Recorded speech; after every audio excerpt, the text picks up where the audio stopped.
Boa noite, gente. Estamos aqui mais uma vez no nosso podcast Edcast, hoje com um atraso de meia hora. Foi necessário porque tivemos um imprevisto no YouTube. O YouTube deu problema seríssimo, mudamos de conta, não teve jeito. No Facebook também não deu. Vamos para o Instagram, mas vamos fazer esse podcast. Depois a gente edita, joga lá, né? Boa noite, Dani. Boa Prazer noite. ter você aqui com a gente hoje, Dani. Pode se apresentar aí. Eu sou membro também da igreja já faz um tempo e estou aí no meio dos jovens, né? Vim aqui para ajudar o Edgar a falar um pouco sobre a vida, né? A juventude, né? Porque eu acho que ele também já está muito distante aí, né? Para dar essa parte aí. É verdade. Agradecemos, então, o pessoal que está nos acompanhando. Temos uma plateia, fazer um barulho no fundo, que tem uma plateia aqui no nosso podcast, Edcast. Enorme. Nós estamos disputando com o Flow aqui, né? O Flow falou pra gente pegar leve, porque a gente tá pegando a audiência deles. E o jogo da Croácia. E o jogo da Croácia também, né, gente? Deus abençoe você. Mandamos os links já para todo mundo. Vai ser agora. Olha, precisaria mandar até lá no meu Instagram lá, que vai ser no Instagram, não no Facebook mais, né, gente? Mas tudo bem, não tem problema, faz parte, né? Deus abençoe todos vocês aí que estão conectados com a gente vai ter uma palavra para os jovens hoje, a gente vai ter um testemunho do Dani, a gente vai falar sobre as provações e tentações na mocidade. É uma fase muito difícil, gente, eu já vivi isso na minha adolescência, o Dani na minha juventude, né? O Dani viveu também, a gente recebeu lá no Dani, ele batizado, membro da igreja, está firme, cada dia caminhando mais firme lá com a gente fica muito feliz com a sua presença lá, Dani, eu acho que a sua experiência tem que ser compartilhada, testemunho, para ajudar muitos jovens que estão precisando, Sim, né? com certeza. Essa é a nossa ideia, tá bom, gente? Maravilha, maravilha. Gente, a gente vai ter uma conversa muito interessante sobre esse tema. Eu quero deixar uma palavra aqui para vocês na abertura do nosso podcast, lembrando que a gente transmite geralmente no YouTube. Não sei o que aconteceu, eu acho que foi porque hoje a gente postou uma pregação de domingo com a música, e provavelmente a música deu restrição, não dá para postar a música, por isso que eu recorto, eu retiro a música, coloco só a mensagem, né, e provavelmente é isso, quando ele dá restrição, até você resolver, ele bloqueia qualquer transmissão ao vivo, eu acho que é isso, não sei, foi uma coincidência, nunca deu esse problema. Sim. Eu nunca posto a música, hoje eu falei, nossa, a música da pregação, uma bênção, tava tão boa, eu vou colocar ela hoje, foi exatamente isso que eu fiz, você acredita, gente? Direitos Eu não autorais. acreditei. Quando eu vi isso, eu falei, meu Deus, provavelmente foi isso, né? Olha, deixa eu mandar aqui, o Vitinho tá nos ajudando, dando um suporte. Que beleza. Coloca essa imagem junto, né? Eu falei pro Vitinho, que é o pessoal da equipe do MC4, Ministério de Comunicação. Diretoria. Diretoria. Ele vai colocar lá no Instagram da igreja o novo link, porque eu tinha colocado pelo YouTube. O pessoal tá tudo entrando lá no YouTube. 40 minutos atrasado também, né? Tem isso também, Tá né? certo. Gente, eu quero fazer uma leitura bem rápida aqui para você em Eclesiastes, capítulo de número 11, verso 9, é uma palavra muito importante para os jovens. Eclesiastes, capítulo de número 11, verso 9, diz assim: Alegra-te, jovem, na tua juventude, e recreie-se o teu coração nos dias da tua mocidade. Anda pelos caminhos que satisfazem ao teu coração e agradam aos teus olhos. Sabe, porém, que de todas estas coisas Deus te pedirá contas. Afasta, pois, do teu coração o desgosto e remove da tua carne a dor, porque a juventude e a primavera da vida são vaidade. Que coisa extraordinária, gente. Vamos pensar que essa palavra ela é muito importante, né? Lembra que o livro de Eclesiastes, né, escrito por Salomão, é um livro existencial, que faz reflexões profundas sobre a vida, né? Fala sobre a vaidade, a brevidade da vida, né? Palavra interessante no hebraico, vaidade, lá é vapor, névoa, né? Como a vida é uma coisa tão... E depois de tantas reflexões, no final do livro, praticamente, caminhando para o 12, que é o texto mais conhecido, né, capítulo 2, a gente vai entrar nele rapidinho também, né, quando ele fala, lembra-te do teu Criador nos dias da tua mocidade, né? Essa seria a solução. Mas aqui no finalzinho, 11:9, alegre jovem na tua juventude, recreie-se o teu coração no dia da tua mocidade. Esse texto, a primeira coisa que ele mostra assim, Deus, ele tem prazer em que a gente tenha prazer. Isso a gente precisa de cara já dizer. A palavra de Deus, ela não é contra a alegria, né? Ela constantemente, alegrai-vos sempre, alegrai-vos, a Bíblia, a palavra alegrar-se, né? Recrear-se, é um termo bíblico muito usado e aplicado para nós humanos. Deus não tem prazer no sofrimento, não é isso. Ele tem prazer em ver os seus filhos alegres. Alegra-te, jovem. E não tem fase mais linda do que a juventude, a flor da vida. O início, um período de descobertas, né? Então a Bíblia, primeiro de tudo, tem essa ênfase muito forte. Alegra-te na tua juventude. Recreie-se o teu coração nos dias da tua mocidade. Até porque lá na frente, no capítulo seguinte, ele vai dizer assim, antes, né, antes que cheguem os anos nos quais dirás, não tenho neles prazer. Então, haverá um período na nossa vida, uma idade já avançada, em que Eclesiastes 12 vai mostrar que as limitações da idade, né, vão tirar de nós alguns prazeres. E a juventude, ela é assim, a explosão de prazeres, né? Então é um período de grandes descobertas, de alegria, de prazeres e tudo mais. No entanto, o texto continua. Anda pelos caminhos que satisfazem o teu coração. Também não é nada errado em a gente trazer alegria, satisfação. A palavra de Deus não tem nada contra a satisfação, né? Agradam os olhos, né? Aquelas coisas que são belas, né? A própria criação de Deus mostra claramente que nosso Deus ele tem total intenção em que nós busquemos agradar o coração e os olhos, coisas que agradam os olhos. Então, a criação de Deus, Deus fez de uma forma extraordinária o belo, né, da natureza, os sensores nossos de prazer, né, desde aquilo que a gente come, né, aromas, tudo que Deus criou interage com o homem, dando a ele prazer e alegria. Prazer e alegria. No entanto, ele nos dá uma advertência, né? Sabe, porém, que todas essas coisas nós vamos prestar conta. Então, assim, peraí. Então, existem limites, existem princípios e existem regras no prazer. Não é um prazer ilimitado, né, sem critério. Porque o prazer, ele na medida certa, ele faz bem, ele alegra. Mas o prazer ele pode levar a um processo de autodestruição, quando ele é sem limite, sem critérios, né? E aí por isso que ele fala, afasta do teu coração o desgosto, remove da tua carne a dor, porque a juventude e a primavera são vaidade. A ideia que a gente tem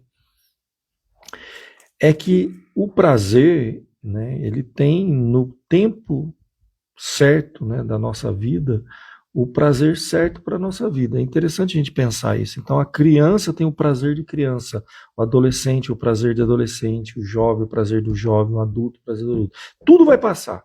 Então, eu acredito que essa passagem ela tem esse equilíbrio, né? Alegra-te, jovem, na tua juventude, recresce o teu coração nos dias da tua mocidade. Sabe, porém, que nós um dia vamos prestar conta. Então, afasta do coração o desgosto e remove da carne a dor. Então, existe prazer que vai trazer desgosto e dor. Existe prazer que vai trazer plenitude, né? Satisfação plena. É um tema muito explorado até pelo Piper, né? John Piper, que é um tema que, já trazendo de primeira mão para vocês aqui, nós estamos nos reunindo com a comissão do acampamento e vai ser o tema para o ano seguinte. Vai ser plenitude, plena satisfação em Deus. E Piper explora muito isso. que na verdade ele fala do hedonismo cristão, no sentido positivo, em que na palavra de Deus, né, e Deus ele não tem nada contra a satisfação e o prazer, né, mas ele direciona esse prazer de uma forma que edifica, que protege, que não destrói. Hoje a gente vai comentar um pouco sobre isso, né? Existe o prazer que escraviza, existe o prazer que deprime, existe o prazer que é destrutivo, vamos pensar assim, um prazer destrutivo para nós. Esse prazer, obviamente, que não é o plano de Deus para nós. Afasta da gente o coração do desgosto, né, e remove da tua carne a dor. Então essa é a palavra de Deus. E no capítulo 12, logo em seguida, ele diz, né, a solução para isso é lembrar do nosso Criador nos dias da mocidade. É levar em conta Deus, né? É Deus estar presente no nosso prazer. E tem muitos prazeres Deus estar presente. Então, por exemplo, um jovem, ele tem prazer de jovem. Um adulto casado, ele vai ter os prazeres compatíveis com a vida de adulto casado, né? Então, um jovem que depende dos pais, que tem... Então, há toda uma estrutura que Deus criou. E quando a gente lembra de Deus e busca na palavra de Deus direcionamento, nós vamos ver que o prazer na mocidade ele é muito bem-vindo, né? E eu acredito até que não é um prazer que satisfaz, que preenche a plenitude, né? Plenamente. Deus quer nos ver plenamente satisfeitos. Até porque quando a gente está plenamente satisfeito, a gente não, em Deus, com a bênção de Deus, a gente não vai buscar satisfação fora e de uma forma errada, de uma forma destrutiva, de uma forma que o texto acaba de dizer aqui pra gente, de uma forma que traga desgosto e traga dor. Deus não quer um prazer que traga desgosto e dor, Ele quer um prazer que se multiplique exponencialmente de satisfação, de plenitude. E isso é maravilhoso. E hoje é interessante que a ciência, e até a neurociência, nos mostra isso, né? A gente pode... o cérebro da gente, ele tem um aspecto que a gente diz assim, que ele é elástico, né? A gente pode usar, né, os nossos neurotransmissores de prazer de uma forma errada, e depois fica difícil a gente ter prazer, voltar a ter prazer naquelas coisas que são propostas por Deus, que são bênção na nossa vida. Então, por exemplo, a gente sabe, o uso de droga, você pode, e a gente sabe o que acontece, você começa usando uma pequena quantidade, depois de um tempo, aquela pequena quantidade não satisfaz mais, você tem que aumentar, depois vai aumentando, não tem limites, né? Então, os vícios, drogas e quantos outros prazeres, né? A gente sabe que o poder que o prazer tem quando ele vem para destruir a nossa vida, né? E hoje até a ciência nos ensina, nos explica isso, né? Deus criou neurotransmissores, né, dopamina e tantos outros neurotransmissores importantíssimos para nos dar prazer e plena satisfação. Foi Deus que criou isso. Isso sendo usado da forma errada traz um prejuízo absurdo para a nossa vida. Alegra-te, jovem, na tua juventude, recresça teu coração nos dias da tua mocidade. Amém? Fica essa palavrinha aí para você. Amém. A gente vai ter uma conversa, a gente vai citar mais textos, vai falar de muita coisa aqui. Deixa eu contar para vocês, deixa eu ver como é que tá aí o pessoal aí. Tem gente aí conectada com a gente? Tem. Se o pessoal tiver qualquer oportunidade de fazer pergunta, pode mandar aí que o Dani vai responder pra gente, né? Opa. Põe nos comentários aí que o Dani comenta aí com a gente, tá bom? Eu achei interessante você comentar aí sobre os prazeres, né, e a dopamina, como que funciona, a questão dos vícios também. Você não começa, igual você falou, você não começa, nossa, vou usar essa quantidade absurda de droga, por exemplo, ou você começa com um problema, né, de compulsão alimentar, você não começa comendo um monte assim, né? E progressivamente, isso, né? E comida é uma coisa, é uma bênção de Deus, né? É algo que muitos cristãos se vê com um problema também dentro da compulsão alimentar, às vezes café, às vezes insônia, preocupação também, tudo isso entra numa confusão mental que desalinha aí o corpo da pessoa também. Uma coisa para a gente já se posicionar, né, Dani? Eu vou compartilhar aqui com vocês, né? Tanto eu como o Dani já tivemos experiência no passado, né? Eu muito antes, né? Sou mais velho que o Dani, não tenho idade para ser pai dele. Na verdade, o meu filho, né, cresceu, né, estudando com o Dani no início dos estudos, né? Quando na mesma turma, né? Desde que idade mesmo, Dani? Não lembro. Eu acho que a gente teve 1 ou 2 anos junto, Bem em no início, assim, foi 2007, eu tinha 7 anos. 7 anos. Quando 7, o 8 Dani e meu filho tinham 7, 8 anos, eles estudaram juntos.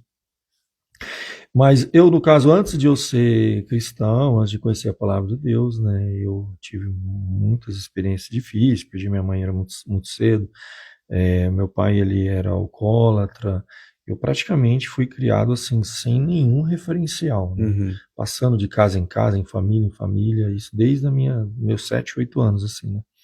E, inevitavelmente, diante de todo o contexto da minha vida, quando eu entrei na adolescência, início da juventude, acabei me envolvendo, experimentando droga e vários, todas formas de tipos de droga que eu pude experimentar, eu experimentei. Teve um período que eu me encontrei assim já caminhando para uma dependência pesada. Foi uma fase muito difícil. E aquilo que a gente vinha comentando, ela começa com doses pequenas, depois você vai precisando aumentar, e dependendo da droga você acaba caindo numa coisa muito perigosa mesmo, né? Eu perdi muitos amigos em overdose, acidente de Uhum. carro, se envolveram com crime, coisas terríveis assim, né? Eu com 15, 16, 17 anos já estava envolvido com droga pesada. Com 17 anos eu saí de casa, saí para o mundo, fui para o Rio de Janeiro, depois do Rio de Janeiro fui para Brasília, depois para Brasília para o Belém do Pará, interior do Pará, na verdade, fui viver lá. E buscando experiências novas, essa questão da satisfação, né? Sim. Eu acredito que quanto mais a gente vai, eu cheguei no fundo do poço, quando eu estava já com meus 19 anos, morando no interior do Pará, já sem nenhum, afastado de toda a família, meus familiares que tinham lá, né? Eu tinha familiares no Rio, tentei ir para lá, não deu certo, fui em Brasília, tinha outros, fui parar lá no interior. Não deu com ninguém, fui morar sozinho, e eu me lembro que eu cheguei no fundo do poço mesmo, que eu já estava assim, chegou num ponto que você perdia, foi a minha experiência, né, ah, nada mais dava prazer, nada, absolutamente nada. Sim. Né? Então, assim, já, nem as drogas mais, porque chega uma hora que nem as drogas você precisa de uma dose tão grande que você vai acabar tendo uma overdose, entende? Chega num limite que a vida, quando a gente vê esses jovens que, tiram a vida assim, não, cara, é isso mesmo, ele chega uma hora que você não tem mais vontade de viver. A depressão pós, né, efeito da droga era tão profunda, era um vazio tão profundo, eu nunca vi nada igual, assim, era você latejava você tirar a vida. Parecia que era a única saída mesmo. Isso já é depressão profunda, ideação suicida, né, que a gente fala. Eu cheguei nesse limite aí. Foi quando, antes de fazer qualquer loucura, e eu me lembro que eu decidi voltar. Né? Foi quando eu voltei para São Carlos, eu tinha por volta de uns 19 anos, foi nos anos 90 isso. E eu numa crise profunda, pensando seriamente em tirar minha vida, não tinha nada, não conhecia o Evangelho, não conhecia Deus, família toda destruída, não tinha mãe, meu pai alcoólatra, a minha irmã perdida também, tanto quanto eu, a família totalmente destruída, né? E quando eu estava no limite, teve uma tarde que eu estava já pensando mesmo, até planejando mesmo uma forma de tirar a vida, eu não via mais sentido na vida nenhum, né? Foi quando me convidaram para ir na igreja. Eu pensei, negócio de igreja. Eu sabia que eu tinha um parente que era presbiteriano, que era um tio meu, que é o João, no caso, né? E ele sempre convidava para ir para a igreja. Eu cheguei muito antes de me envolver com as drogas, fui visitar alguns trabalhos da mocidade, cheguei aí em acampamento. Eu sabia que era diferente, eu sabia que Deus estava lá, era uma coisa diferente, mas assim, era tão distante da gente, e a minha vida era tão torta, que eu falava assim,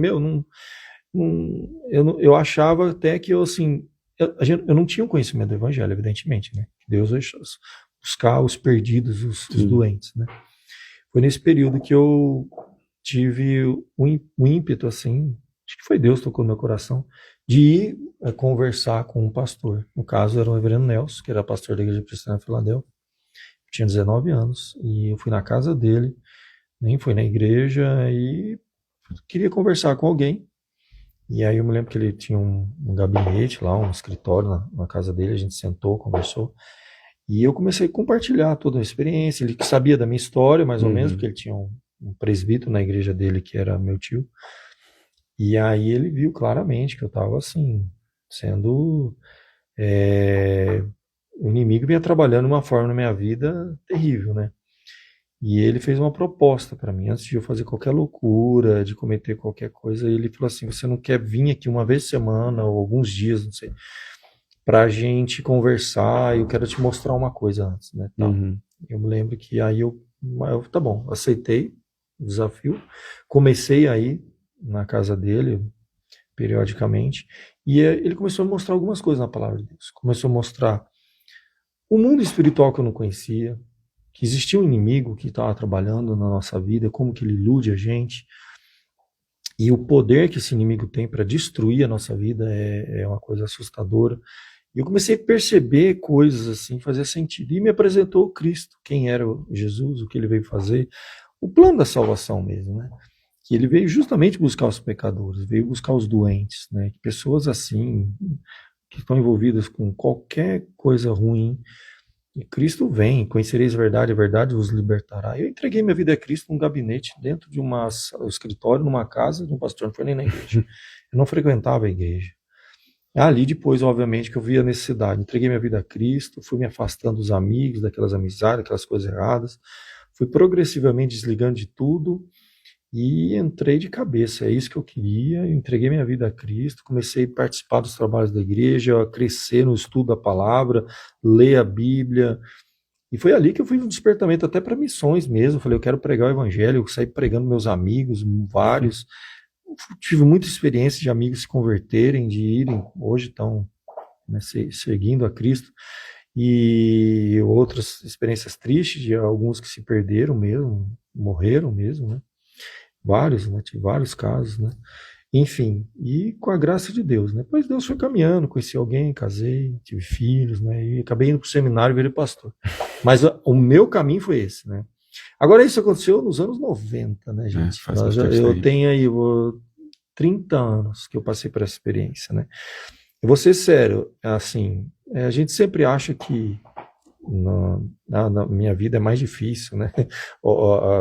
Foi mais difícil do que os de hoje, porque tantas facilidades e tudo, mas eu creio que não, eu creio que hoje se tornou o acesso a tudo, né, Dani? Se tornou muito fácil, né? Sim. E tudo era mais difícil, né? E hoje a facilidade das coisas e, enfim, é uma outra geração, né? Uma outra época, né? Eu queria que você compartilhasse um pouco a sua experiência, como é que foi, Dani, a sua experiência, e até você, essa libertação que a gente experimentou junto aqui, e você pudesse falar um pouquinho para a gente, o que você tem para compartilhar com a gente, Dani. Você está há quantos anos e quando você começou a se envolver e experimentar? Compartilha aí com a gente. Eu tô com 26, bom, processo da minha infância, né? Teve uma separação do meu pai com a minha mãe quando eu era muito novo. Uhum. Mas isso não foi por conta disso exatamente. Eu acho que eu tive uma boa criação. Eu tive bastante conhecimento, assim, da palavra também, porque minha família era cristã, meus avós também, minha mãe, meu pai também, por mais que separados, né? Uhum. E então, assim, eu sempre cresci em igreja também. Eu tinha um conhecimento da palavra e eu via um suporte, uma família lá dentro, né? Eu achava muito diferente, assim, ser muito receptivo, né? Essa ideia de que tem muitas pessoas lá dentro e elas se tratam como famílias mesmo.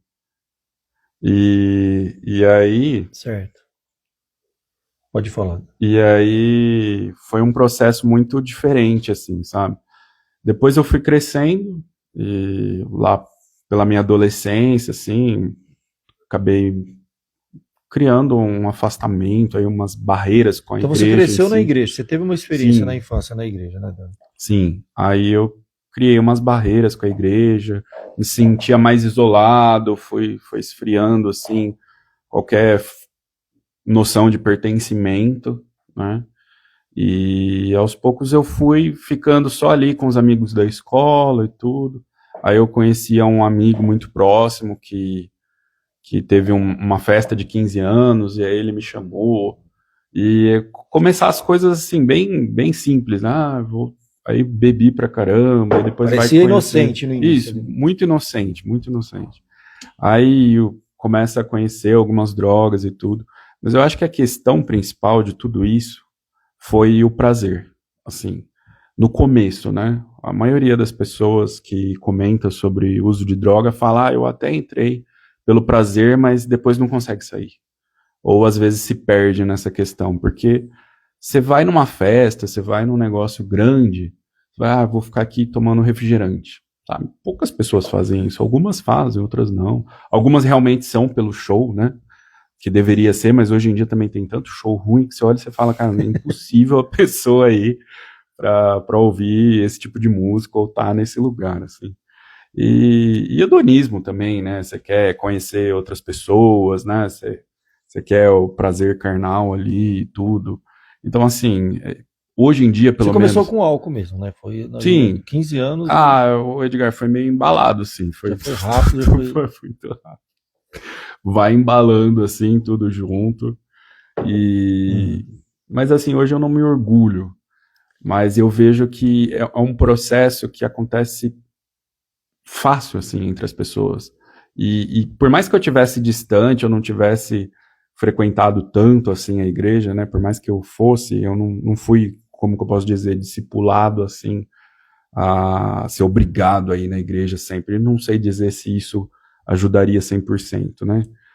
Mas o que acontece é que eu tive, de certa forma, uma escolha, né? Porque eu tinha uma estrutura, diferente de você também, né? Eu tinha uma certa estrutura. E eu fui indo pelo prazer. E eu falei, não, eu vejo tantas pessoas, esse que é o problema também, a companhia, né? Você tantas pessoas aqui do lado e elas estão bem, né? O inimigo, ele faz muito isso. Você vê pessoas que pensam igual você tá lá e todo mundo fazendo a mesma coisa, parece como se isso legitimizasse o pecado em si. Isso acontece muito. E o afastamento também, sendo gradativo, você vai encontrando pessoas que estão também cada vez mais frias, aí troca de igreja, aí você conversa com a pessoa que está mais afastada naquele meio da própria igreja em si, e aí quando você vê, você já não está mais na igreja, e aí quando você vê, você se vê falando mal da igreja com pessoas que já foram cristãs, e aí tem um momento que você não quer nem mais saber de igreja. Então é todo um processo, assim, né? Interessante, né? Você está falando isso, né, Dani? Então, assim, a gente vê duas coisas no seu caso, é diferente do meu, né? Eu não cresci na igreja, não teve experiência na igreja na minha infância, como você teve, né? Você foi se afastando aos poucos, até da fé, né? Da igreja, da fé, e você fez um caminho diferente, né? Você estava perto da luz, você se afastou para as trevas, depois você voltou para a luz de novo, vamos pensar. Praticamente foi isso, né? E aí, olha só como que é, né? Você está me contando aí, né? Pessoas vão. Como que o inimigo também trabalha. Eu acredito que tem hoje, tem que lembrar que existe um mundo espiritual por trás de tudo, né, gente? O inimigo veio trabalhando na sua vida, esfriando a sua fé e ao mesmo tempo colocando, é sempre assim que ele faz, ele tira o seu prazer nas coisas de Deus e começa a colocar o seu prazer em outras coisas que vão te destruir, né? Eu acho que isso aí é uma coisa muito forte, né, como o inimigo trabalha na nossa vida. Mas beleza, continue a sua jornada aí, né? Esse afastamento é importante a gente observar, né? Por isso que eu falei, né? Com certeza. E ele faz isso hoje, né? Todas as pessoas que estão hoje com uma vida muito... Foi devagar, só foi esfriando, alguém foi mostrando, desestimulando a pessoa na fé.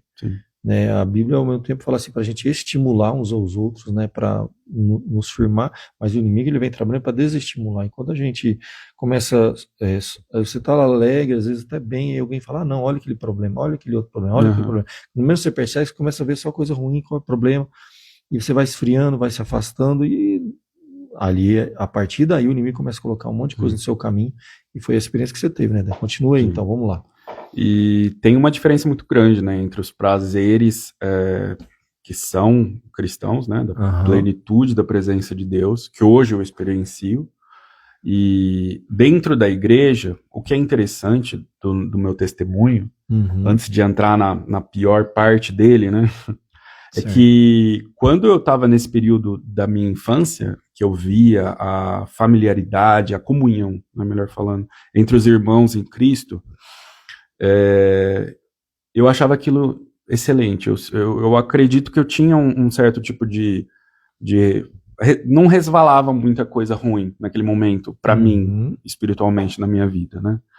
E depois, quando eu já estava no processo de envolvimento com pecado e todas essas coisas, parecia que a minha vida estava secando, assim, sabe? Não tinha mais vida ali dentro. Estava morrendo mesmo. E eu acreditava que era a inocência da minha infância, que era que eu estava perdendo por conta não sei, da idade, das dificuldades do mundo, né? Eu tinha isso muito claro na minha mente. Nossa, minha vida, quando eu era mais novo, era melhor porque eu era inocente, sei lá. E depois, quando eu me converti, né, voltei a Cristo, isso foi muito evidente para mim. Eu falei, cara, é exatamente o mesmo sentimento de alegria, de paz, de tranquilidade que eu tinha de quando eu era criança. Voltou 100%. E aí eu percebi, eu falei, nossa, cara, é incrível, é um milagre exatamente. E eu consigo perceber claramente que é uma paz, uma tranquilidade, é uma alegria mesmo, acho que. E assim, uma pergunta interessante, né, para nossa audiência aí, né, que vai assistir esse vídeo depois também e tudo mais, né? Você estava lá, no mundão perdido, você teve, a sua experiência praticamente foi assim, você se desviou, né? Foi um afastamento, um esfriamento, se envolveu com um monte de coisa. E depois foi um despertamento, você retornou. É muito difícil a gente falar até assim, eu era convertido e foi um desvio e voltou, ou eu me converti agora. É uma pergunta quase impossível da gente responder 100%, né? Porque a gente vai estar falando de experiência, de sentimento, a gente não tem uma coisa, não é uma ciência exata isso, né, Dani? Mas em que momento que você estava lá envolvido mesmo com as drogas, que você precisava não só parar de usar, mas precisava de uma busca assim, interna? Você chegou a ser internado, né, Dani? Eu cheguei a ser 2 vezes. Foi internado. E como é que foi a experiência? Ficou quanto tempo? Em que momento que você percebeu? Assim, porque caiu uma ficha. A pessoa está lá usando, lógico, eu preciso parar, eu preciso parar. Isso fica batendo na gente lá? Fica. E não só isso, como antes, né, pelo menos no meu caso, antes eu tentava, mas a doença realmente da dependência química, que é o meu caso, ele é algo tão complexo que antes de eu ter a noção também cristã de hoje, enxergar tudo isso com outra visão, eu tinha uma dificuldade de aceitar que eu precisava de ajuda. Então, o meu cérebro, ele me manipulava também. Eu falava, não, eu quero ajuda. Mas aí, quando eu via a fissura ou um gatilho, alguma coisa assim, da dependência, quando vinha essa abstinência forte, né, eu ficava sem saber o que fazer e me manipulava e acabava voltando atrás da minha própria palavra, né.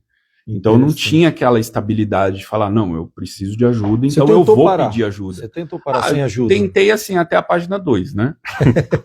Tentei falar assim, não, eu vou parar. Aí fica 1, 2 semanas, não aguenta a fissura, né?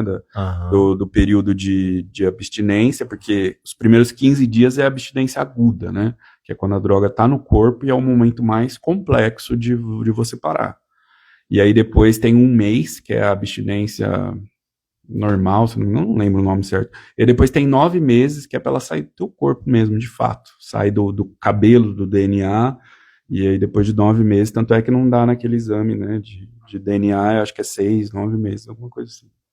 Então, demora 9 meses e aí o resto para sair totalmente do aí corpo. O resto dos 9 meses em diante é para você lidar com a sua mente, você criar uma estrutura para você não usar mais, para você aprender que todo esse processo de dependência, de vício, ele acabou criando uma linha, né, de gatilho, né? Se você entra no gatilho, se você não se prepara contra ele, é evidente que você vai recair, que você vai ter algum problema quanto a isso, né?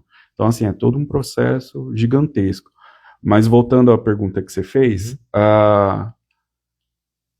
eu tive um começo de uso muito muito repentino, assim, foi tudo meio que de uma vez.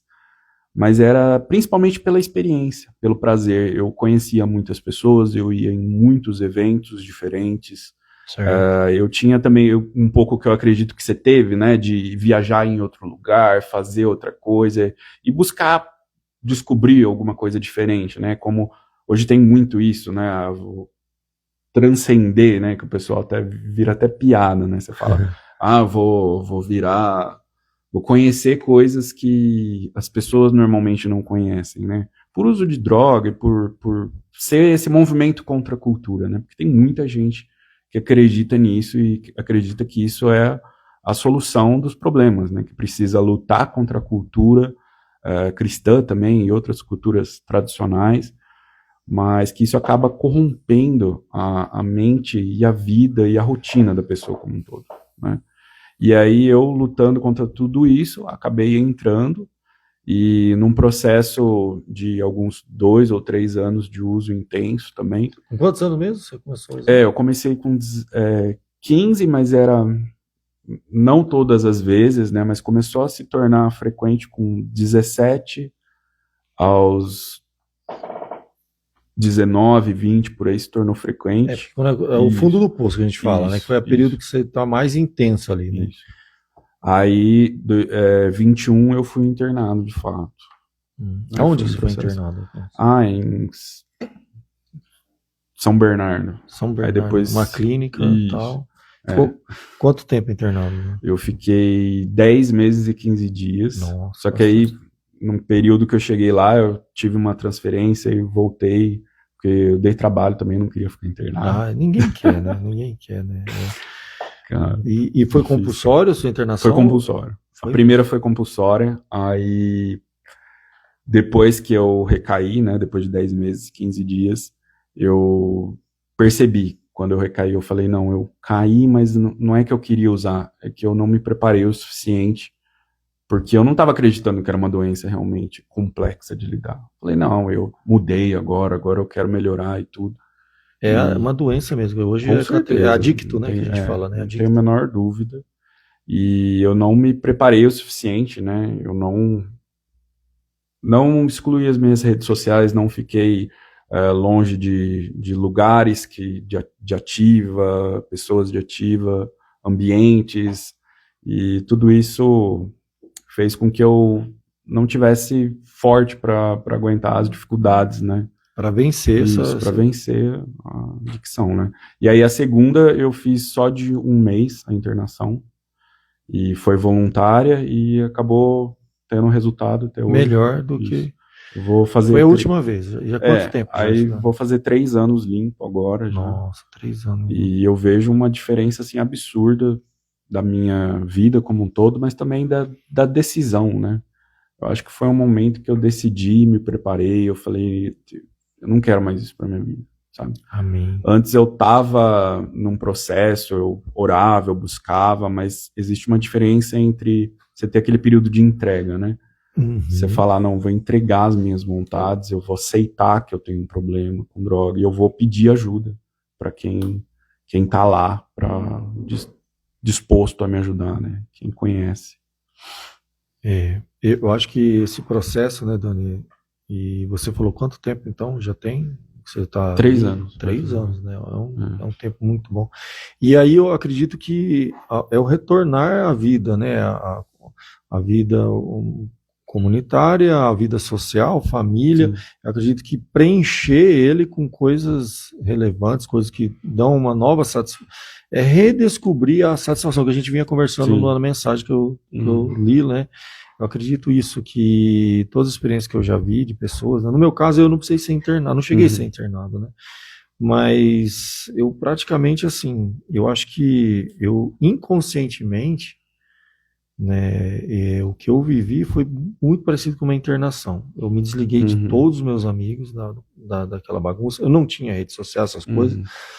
Eu vivi uma imersão, né, assim, eu me isolei em casa, no quarto, na minha casa, não saía, não tinha mais contato com ninguém, E busquei muito a Deus, entende? Muito a Deus mesmo, né? E eu queria que você compartilhasse a questão da espiritualidade sua, como que Sim. isso, até mesmo nas clínicas, elas, né, que eu sei que eu participei depois de vários, que eu acompanhei pessoas, eu não fui, mas depois eu acompanhei muita gente, no Amor Exigente, que tem aqui em São Carlos, né? Sim. Eu me lembro que tinha ali no La Salle do Candário, que a gente fala, Tem né? ainda. Na Vila Neri tem Tem ainda o um Amor lá e tem Exigente. um na São Nicolau também. Então, é eu muito tive bom. irmãos que precisaram se internar, meu pai depois Sim. deixou de ser alcoólatra, graças a Deus, e muitas pessoas, famílias da igreja que eu encaminhei, e fui junto, assistia às reuniões, né? E eles falam muito disso, né?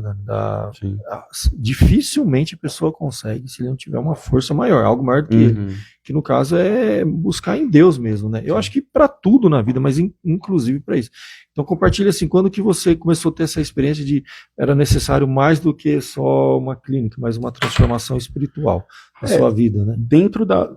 Eu acredito assim que o processo de eu aceitar que eu precisava de ajuda e entregar, que são os 12 passos, né? Entregar as minhas vontades para um poder superior e entender, né? E entregar de fato e esperar que ele vá fazer a parte dele e eu fazer a minha, lógico, né? Tipo, assim, eu digo a minha, não no quesito espiritual, como se eu tivesse realmente alguma relevância, né? Mas eu falo a minha de simplesmente não usar mais a mesma droga e não pecar do mesmo jeito, né? E foi um processo que, dentro da clínica, com uma Bíblia, olha só, porque não tinha pastor, assim, eu um pouco antes de ser internado, eu pedia para minha mãe orar por mim, eu percebia que ela realmente tinha algum conhecimento a mais que eu não valorizava naquele momento, né, e que eu precisava valorizar. E eu lembro muito da referência do meu avô, né, por parte de mãe também. Toda a sua família era muito crente, né? Toda, dos dois lados. Avô, dos dois lados, né, Dani? Sim. E aí eu falei, não, E antes disso também eu tinha frequentado outras religiões por aversão ao cristianismo. Eu falei, não quero ser cristão, mas eu quero sair dessa, então eu vou procurar ajuda lá na Umbanda, por exemplo.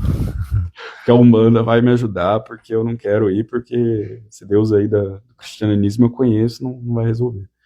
Fui lá e deu mais problema. É mesmo, Dani? Você estava tão decepcionado com a fé. Tava muito decepcionado.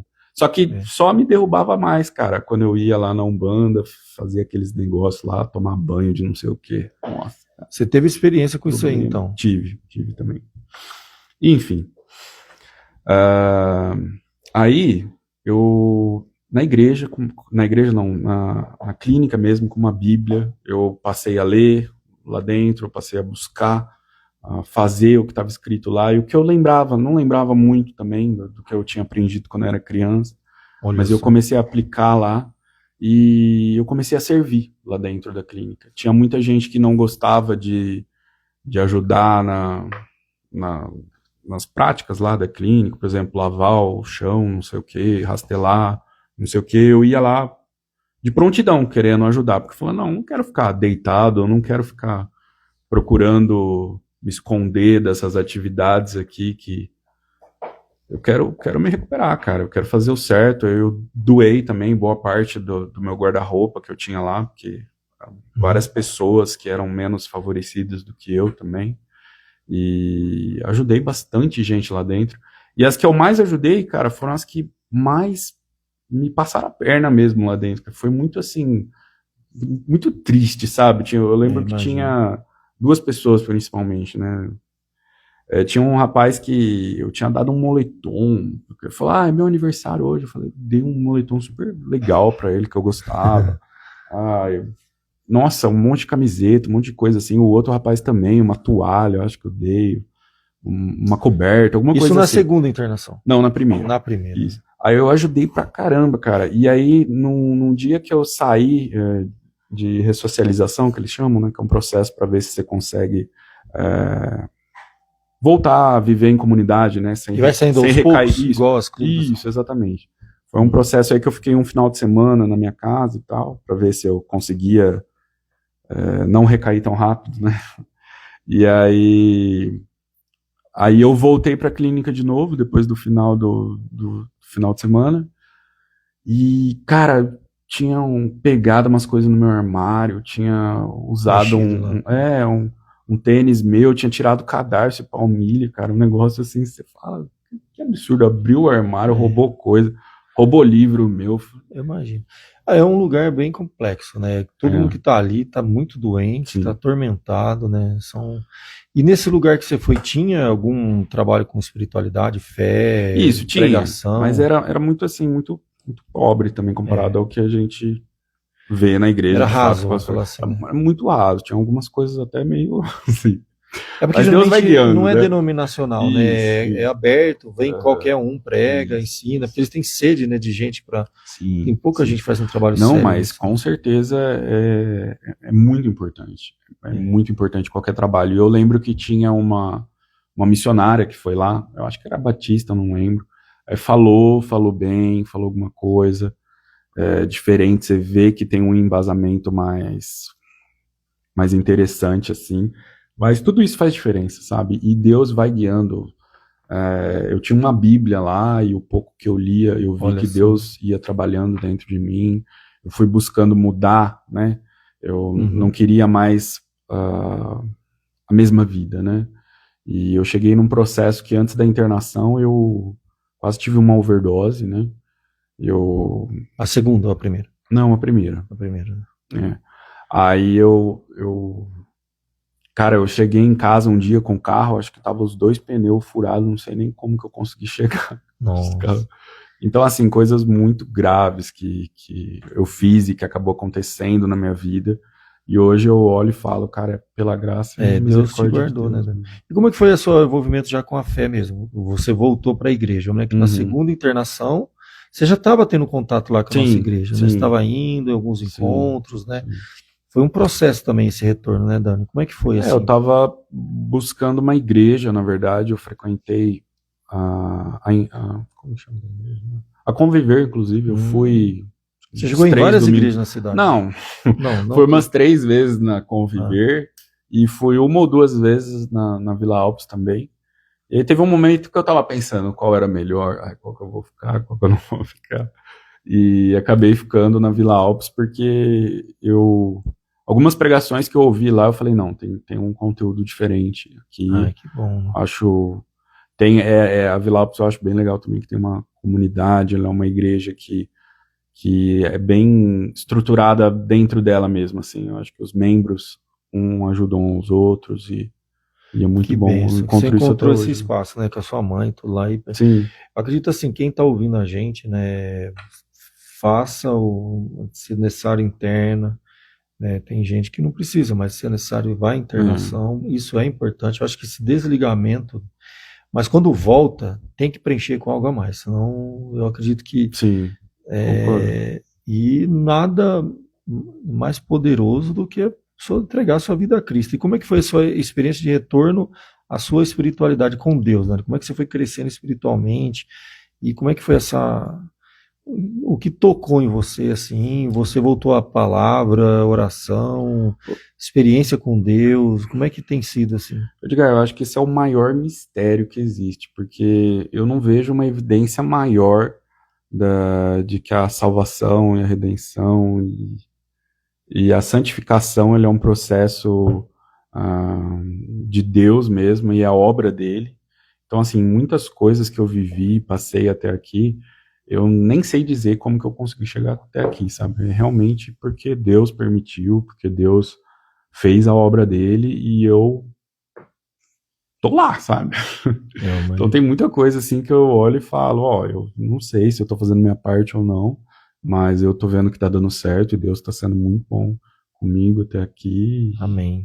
Esse que é o diferencial, porque assim, receita, eu acho que Deus olha o coração, né? É, Não tem uma receita assim que eu posso indicar para alguém e falar, não, é isso que você tem que fazer e tudo. Acho que você tem que se preparar, principalmente contra algum tipo de recaída, porque a gente aprende, né, que recaída ele é um processo. é. Você percebe dia após dia, né? Não, minha mente já tá querendo, né, eles falam lá, tá querendo me sabotar, ou seja, hoje eu não tenho vontade de sair, de ir em alguma festa. Aí amanhã eu já tô com vontade. Aí no dia seguinte